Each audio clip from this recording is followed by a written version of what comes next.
Hello बच्चों, let's read out the question first. So basically ये question assertion and reason की statement पर base है।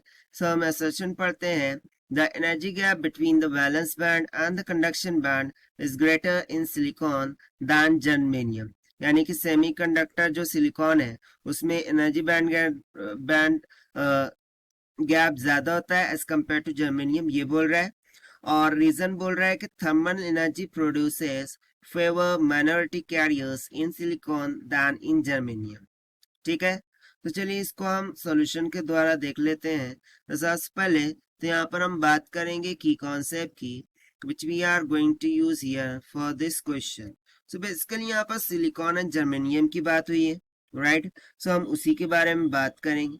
सो बेसिकली यहाँ पर मैं एक थेरेपी लिखना चाहूंगा कि जो सिलिकॉन होता है, ठीक है, silicon has valence orbital, silicon has valence orbital 3p का स्क्वायर, while germanium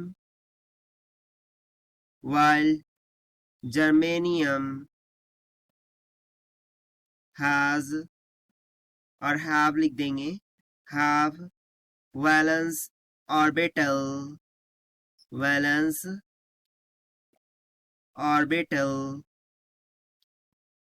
4s का स्क्वायर। ना फर्दर हम यहाँ से क्या बोल सकते हैं कि electron further from, actually farther होगा, okay, electrons farther from the nucleus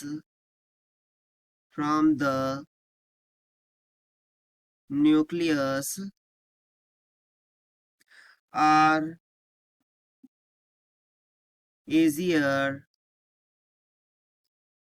easier to promote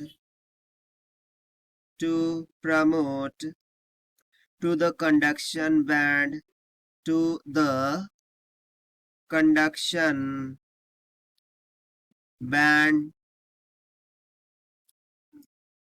remove from atom।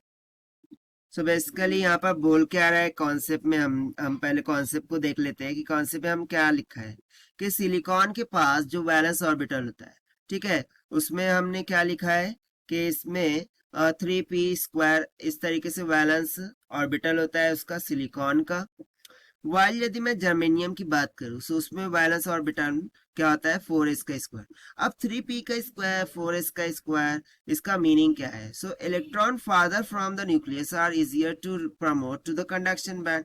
जो भी इलेक्ट्रॉन जो हमारा न्यूक्लियस है उससे यदि फार्दर होगा यानी कि दूर होगा, सो उसको हमें वैलेंस बैंड से कंडक्शन बैंड पर ले जाना इजियर होगा।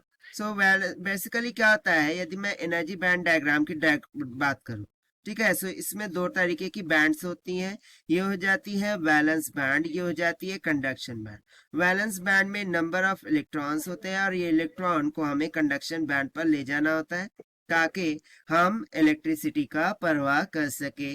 अब देखिए 4s का स्क्वायर और 3p का स्क्वायर, सो 3p बेसिकली ये s ऑर्बिटल से पहले आता है, ठीक है, यानी कि ये थर्ड ऑर्बिटल में है, सो ये फोर्थ ऑर्बिटल में है, हम ऐसा बोल सकते हैं। सो यदि ऑर्बिटल, ठीक है, आउटर होगा, सो वहां से मुझे इलेक्ट्रॉन को कंडक्शन बैंड पर ले जाना इजियर होगा in compare to the third orbital, ठीक है, तीसरे ऑर्बिटल से ले जाऊंगा। सो उसके लिए मुझे ज्यादा यहाँ पर क्या लग जाएंगी, एनर्जी लग जाएंगी। सो यहाँ से हम सिंपली बोल सकते हैं कि जो 4p इलेक्ट्रॉन्स है, ठीक है, 4p electron are easier to remove, 4p electrons are easier to remove। इसको हमें रिमूव करना इजियर होता है as compare to the electrons of 3p, क्योंकि 3p कहाँ पर है, थर्ड ऑर्बिटल में, जबकि फोर्थ ऑर्बिटल में। तो यहाँ पर हम बोल सकते हैं 3p electron are complicated complicated to remove, ये क्या होते हैं, कॉम्प्लिकेटेड होते हैं to remove from the orbital.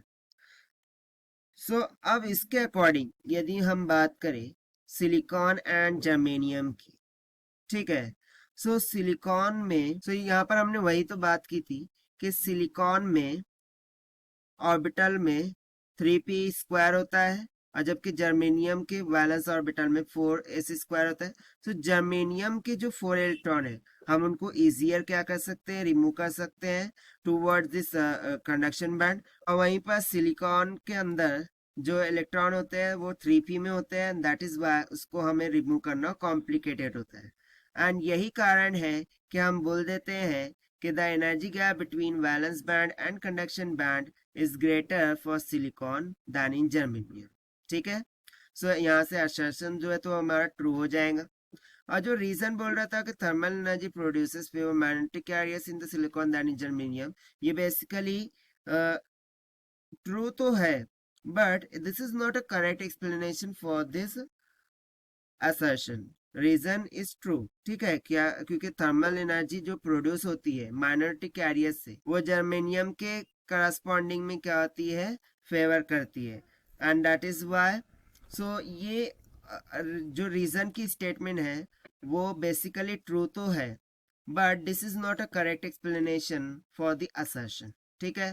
सो ये जाएगा इसका सिंपल सा आंसर, जो कि हमने सॉल्व किया है by using the concept of silicon orbital electrons and germanium orbital electrons से। Now let us check the option. So यहाँ से जो ऑप्शन बी हमें दिख रहा है, that is both A and R true, but R is not the correct explanation of A will become correct. So this is the required solution. I hope you understood well. Best of luck. Thank you.